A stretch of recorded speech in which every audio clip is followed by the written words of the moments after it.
Bonjour Catch de Fer Montréal, bienvenue à notre réunion en ligne. Mon nom est Esther, si vous ne me connaissez pas, je travaille ici pour l'église Catch de Fer Montréal. Aujourd'hui pour la réunion, on va commencer avec quelques chants que l'équipe de louanges nous a préparés. Ensuite, Pasteur Jerry nous a préparé aussi un message qui va nous encourager aujourd'hui. Bonne réunion tout le monde!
Jésus,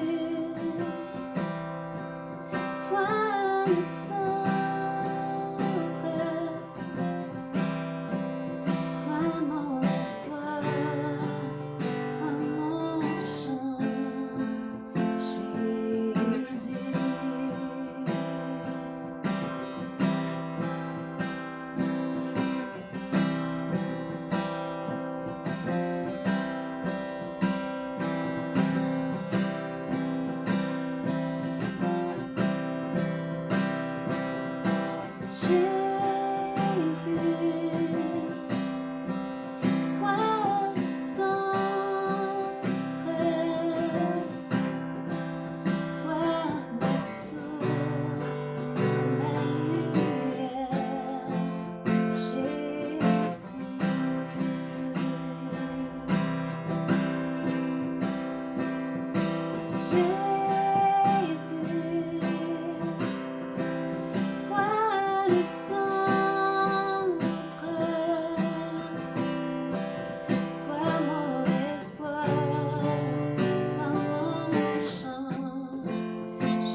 Merci à l'équipe de Louange. Ça fait déjà depuis le mois de mars que semaine après semaine, on produit une réunion en ligne pour vous bénir grâce à une équipe formidable qui travaille très fort. C'est d'ailleurs ce qu'on prévoit continuer à faire pour le reste de l'été. Pour nous, c'est juste un des moyens qu'on a choisi de mettre en place pour pouvoir rester connecté à vous durant ces temps un petit peu plus difficiles. Si vous êtes béni par le contenu des réunions en ligne, on vous invite à investir dans ce ministère qui nous permet de toucher les gens, de les apporter à expérimenter la présence de Dieu qui peut transformer leur vie. Vous pouvez le faire en donnant. Vous pouvez le faire de 4 façons, à partir de l'application PushPay, à partir de notre site Internet, à partir d'un virement Interact ou encore en envoyant un chèque par la poste.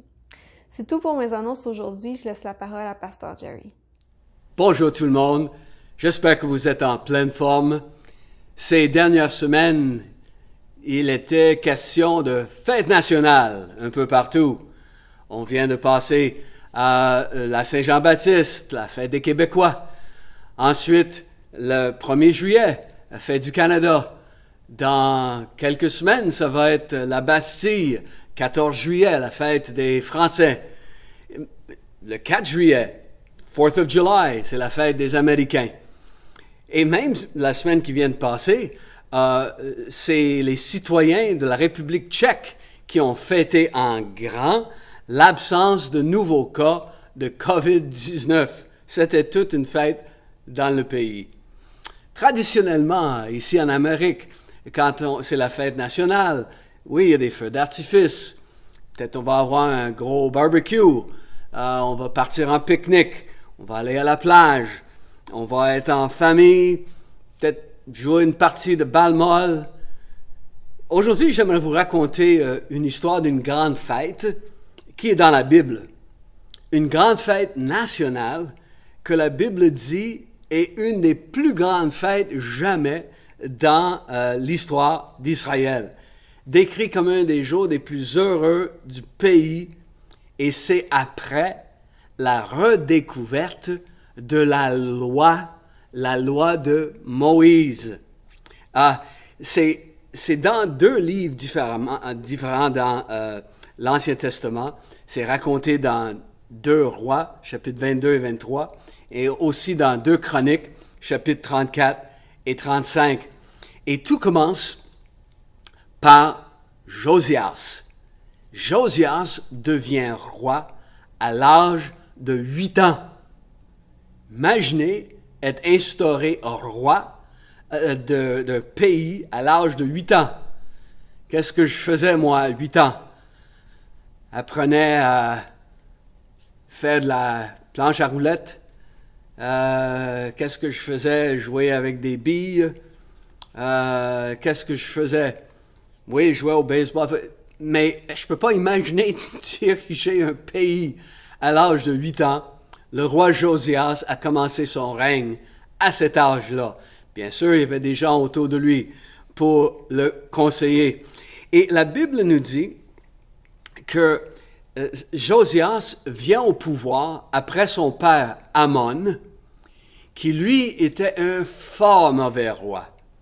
Il était perfide, mauvais, et il a suivi dans les traces de son père, Manassé, décrit comme le pire des rois dans toute l'histoire d'Israël. Dans le règne de Manassé, c'était terrible ce que le pays a vécu. Manassé, il était un homme meurtrier, il y avait du sang innocent dans les rues à cause de lui.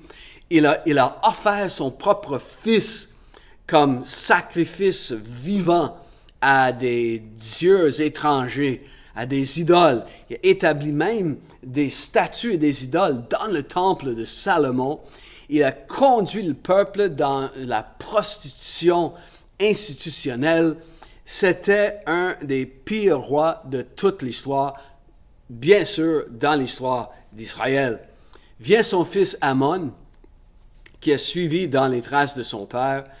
Il a duré juste 2 ans, son règne. Et ensuite vient le jeune Josias. Josias, il a 16 ans lorsque la Bible nous dit que son cœur commence à se tourner vers Dieu. Il commence à chercher Dieu. Il y a quelque chose qui va remuer dans son cœur. Il est touché par Dieu. Et il commence à chercher le Seigneur. Et ça nous révèle que peu importe la situation où tu te trouves aujourd'hui, même peu importe la situation d'un enfant, même s'il a vécu dans un environnement mauvais et perfide, cet enfant-là peut avoir le cœur qui se tourne vers Dieu. Et toi, peut-être tu es jeune, peut-être tu as 16 ans, comme Josias, peut-être tu as 14 ans ou 18 ans. Tu peux commencer à tourner ton cœur vers Dieu, à le connaître, à le chercher.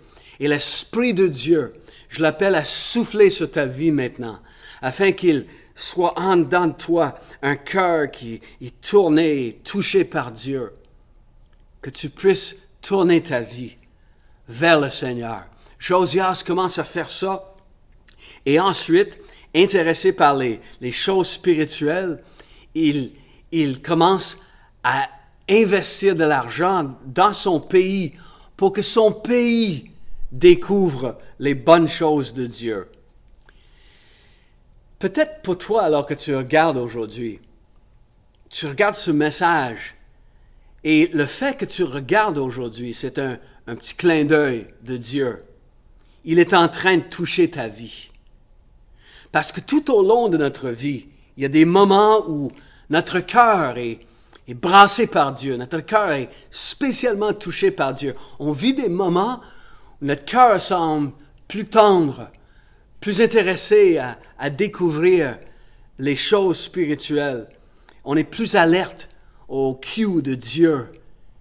Et si tu vis un moment comme ça, et comme j'ai dit, c'est peut-être juste le fait que tu regardes ce message aujourd'hui. C'est Dieu qui est en train de toucher ton cœur. Mais si Dieu vient vers toi, réponds. Réponds. C'est le Créateur qui est à la porte. Comme Jésus a dit, « Voici, je me tiens à la porte et je frappe. Si quelqu'un entend ma voix et ouvre la porte, j'entre chez lui. Et je souperai avec lui et lui avec moi. » On va avoir cette relation ensemble. Donc si c'est Dieu qui frappe à la porte de ta vie en ce temps-ci, ne laisse pas le Créateur à la porte. Ne laisse pas le Créateur sur le perron. L'image, c'est comme si tout à coup quelqu'un sonne à la porte et quelqu'un peut regarder par le rideau et dire à l'autre qui va vers la porte, « Non, non, non, réponds pas. C'est Dieu. J'ai pas le temps pour ça. Réponds pas. » Faut pas laisser le Créateur sur le perron, le laisser à la porte.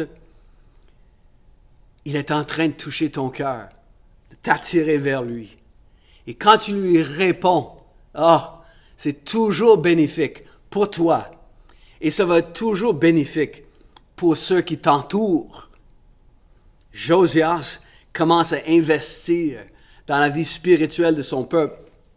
Il va débloquer des fonds pour des réparations au temple de Salomon, qui était tombé en ruine.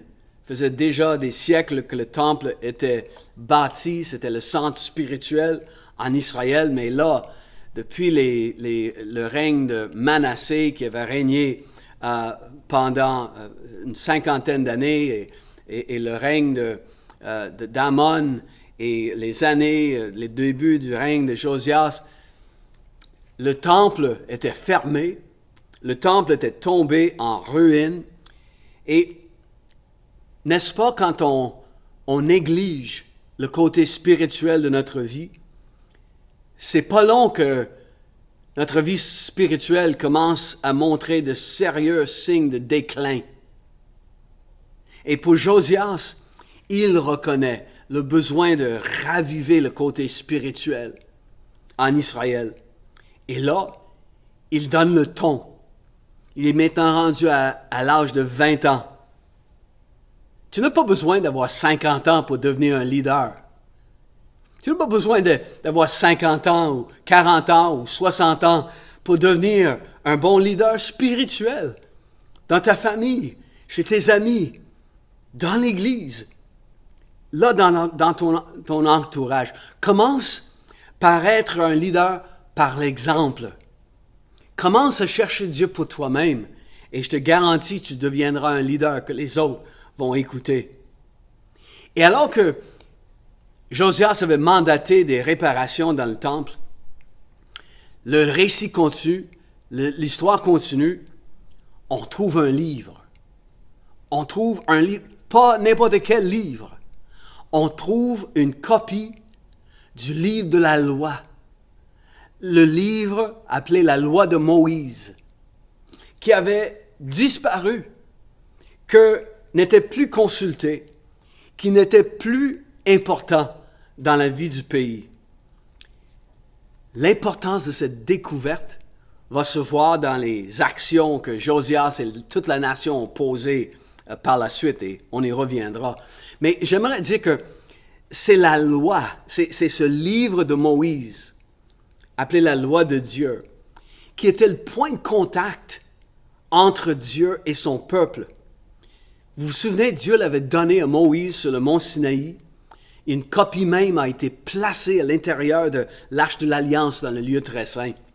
Et c'est la loi qui met à part ce peuple d'Israël, qu'il distingue de toutes les autres nations. Même jusqu'à nos jours, quand un jeune homme juif arrive à 13 ans, il a son bar mitzvah.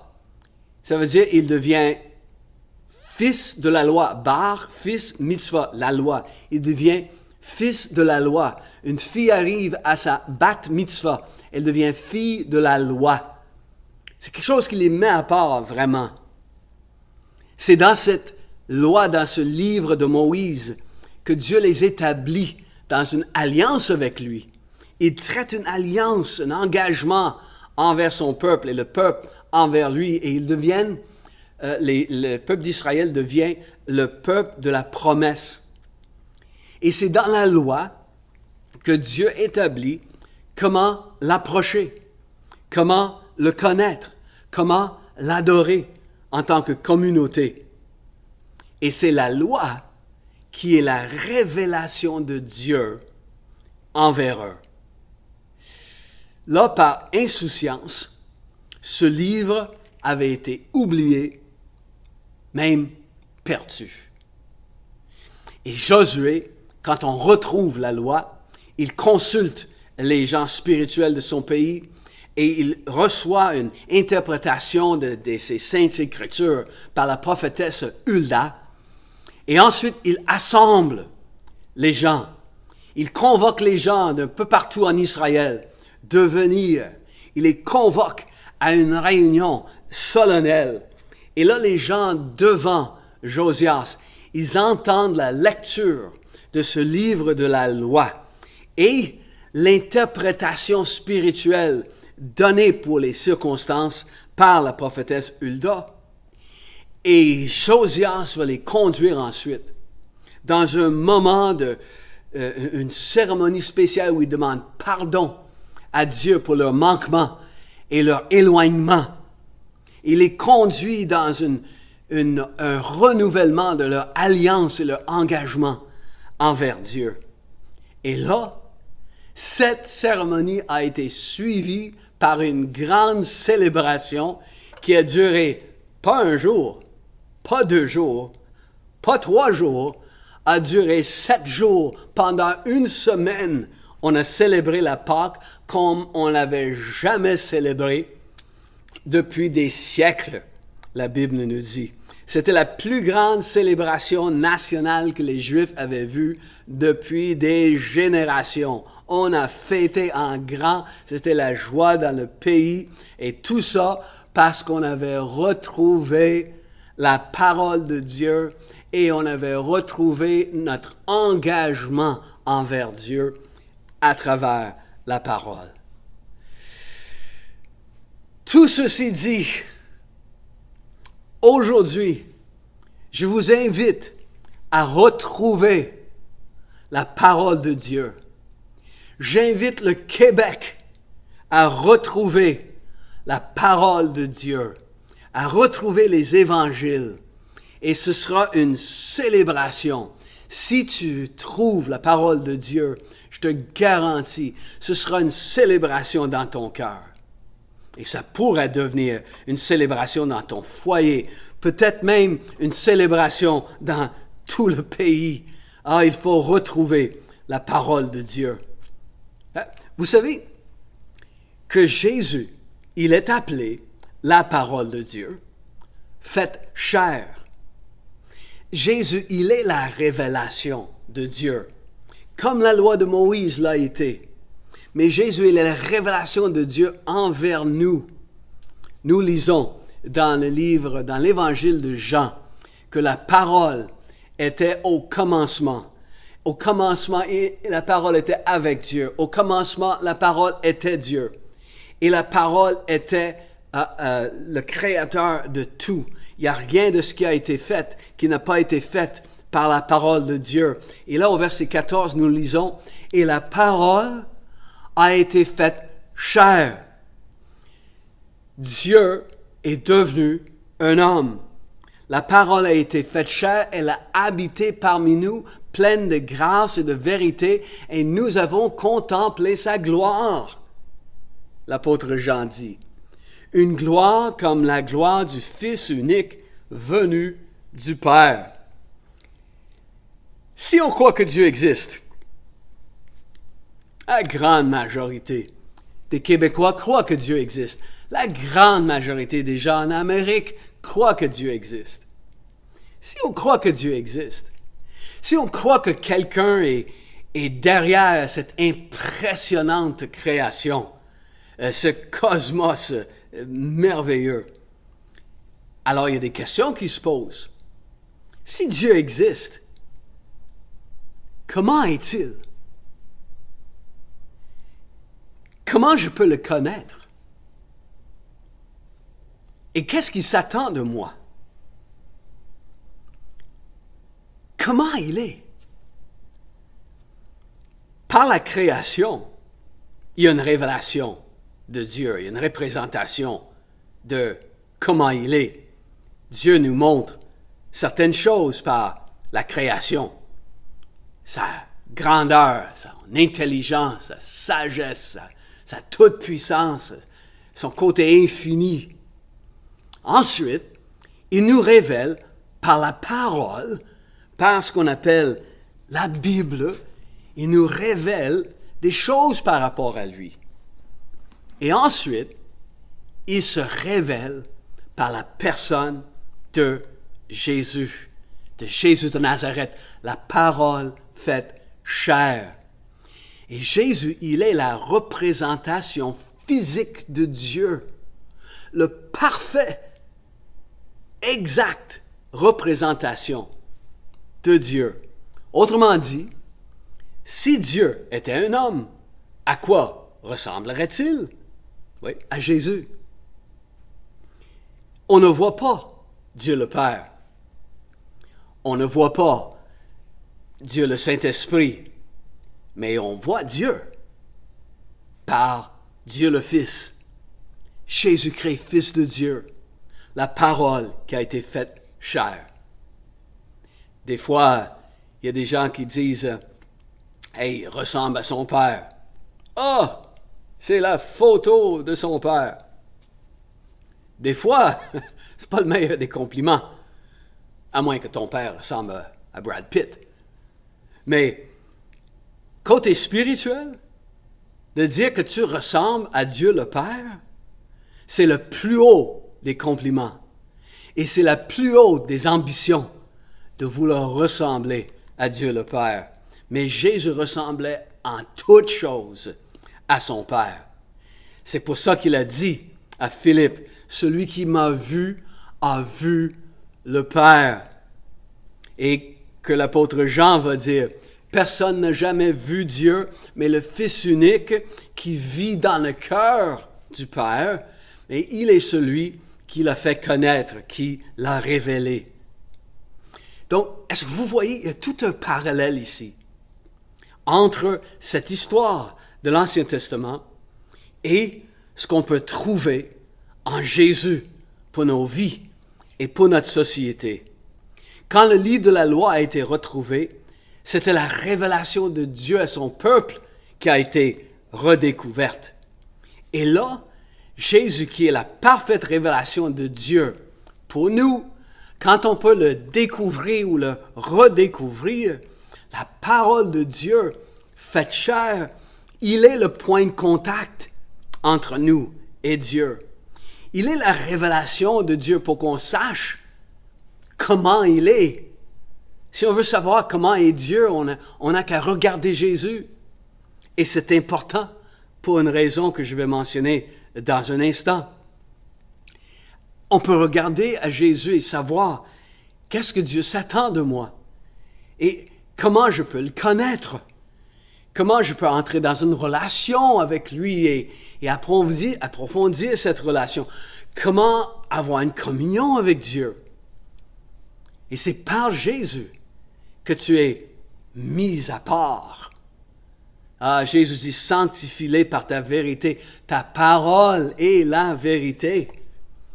Et c'est par Jésus que tu entres dans une alliance avec Dieu et qu'on devient des enfants de la promesse.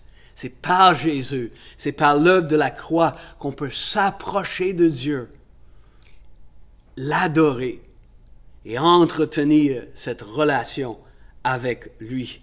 Jésus a dit, lorsqu'il a pris la coupe, lors de la Sainte Seine, le dernier repas avec ses disciples, il a pris la coupe et il a dit, « Voici la nouvelle alliance en mon sang. » Son sang a été versé, sa vie donnée sur la croix pour traiter une alliance éternelle avec nous.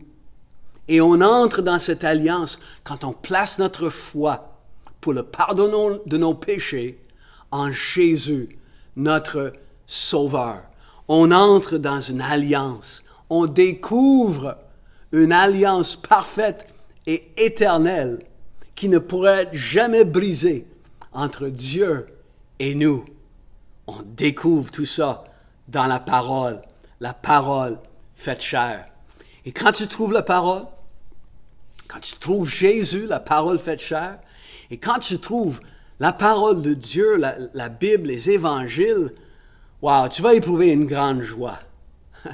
Pour moi, ma vie a changé radicalement quand j'ai trouvé Jésus comme mon sauveur personnel. J'avais 21 ans. La vie allait quand même relativement bien pour moi. J'étais, je dirais, un jeune homme heureux dans la vie, en général. Mais j'ai découvert l'énorme plaisir de connaître Jésus personnellement. Et j'ai éprouvé une grande joie. Ça se voyait sur mon visage. J'avais tellement changé. À l'époque, je travaillais pour Radio-Canada au bureau de chef à Ottawa. Et dans les semaines qui ont suivi le moment où j'ai découvert Jésus dans ma vie, c'était pas rare que quelqu'un que je croisais dans le corridor ou que je voyais dans la cafétéria disait, mais qu'est-ce qui t'arrive? T'es différent. Il y a quelque chose dans ton visage. Qu'est-ce qui se passe? Qu'est-ce qui t'arrive? Et ça me faisait un grand plaisir de dire, ah, c'est parce que j'ai rencontré Jésus dans ma vie. Quand quelqu'un rencontre le Seigneur, il y a tellement de bonnes choses qui vont se produire. Et on a besoin de voir plusieurs individus, toute la société, faire une rencontre ou une nouvelle rencontre avec Jésus. Je vous dis, les gens vont être heureux. Les gens vont être dans la joie. Pensez comment des enfants vont célébrer quand le père alcoolique est délivré par la puissance du Seigneur, donc il ne les bat plus. Donc il peut, il a de l'argent pour payer le loyer et il peut leur acheter peut-être une bicyclette. Alors, on a besoin de trouver la parole, de trouver Jésus, de de retourner vers Jésus, car les choses sont brisées. Les choses dans nos vies, dans nos cœurs sont brisées. Notre société, les choses sont souvent en ruine. Les familles sont en déclin. Imaginez les gens qui redécouvrent Jésus, sa beauté et ce qu'il a fait sur la croix. Imaginez une société au Québec où il n'y a plus de vol, il n'y a plus de viol, il n'y a plus de fraude, il n'y a plus de violence, il n'y a plus de haine ou d'égoïsme. Wow! Ce serait la joie. Mais on a besoin de s'humilier. On a besoin de demander pardon et de dire, tout comme les disciples dans la barque, lorsque la tempête a monté sur la mer de Galilée, on dit, Seigneur, sauve-nous, nous périssons. On a besoin de demander son aide. Et là, on a besoin d'un leadership qui est fort à tous les niveaux de notre société. Que ce soit dans les différents paliers de nos gouvernements, que ce soit dans nos syndicats, que ce soit dans les couloirs de l'éducation, que ce soit chez les hommes d'affaires, partout, on a besoin d'un leadership fort, des gens qui ont redécouvert Dieu dans leur vie. Des gens qui cherchent d'abord Dieu, qui peuvent montrer l'exemple, qui dirigent avec intégrité, avec justice, avec du gros bon sens. La semaine passée, j'ai dit que on peut avoir à l'été des livres qu'on veut lire, une lecture estivale. Mais je vous encourage, dans votre lecture cet été, découvre à nouveau la Bible. La Bible qui renferme 66 excellents livres. Redécouvre la Bible, redécouvre les évangiles, redécouvre la présence de la parole faite chair, Jésus. Commence à lire. Choisis un livre ou choisis la vie d'un personnage en particulier dans la Bible. La vie de David ou de Gédéon, de Samuel, de l'apôtre Paul, de Joseph. Ou choisis un sujet en particulier. Commence à lire. Commence à savourer les bonnes choses dans la parole de Dieu. Et tu vas bientôt commencer à vivre une nouvelle joie et un nouvel esprit de fête dans ta vie. Et ensuite, invite-en d'autres à la célébration. Que Dieu vous bénisse et que tu puisses découvrir la joie de connaître Jésus, la parole de Dieu. J'espère que vous avez été encouragés par la réunion en ligne ce matin. Si vous avez des questions sur ce que vous avez entendu, n'hésitez pas à nous écrire en nous envoyant un petit courriel à montréal@catchfr.com. Vous pouvez aussi nous contacter au travers de la page Facebook. Si vous avez aimé le contenu de la réunion d'aujourd'hui, vous pouvez nous suivre de semaine en semaine. On revient tous les dimanches. Vous pouvez le faire en vous abonnant à la chaîne YouTube ou en nous suivant encore une fois sur la page Facebook. C'est tout pour aujourd'hui et je vous souhaite à tous une excellente semaine. Si vous êtes en vacances, profitez-en, passez d'excellentes vacances et on se revoit dimanche prochain.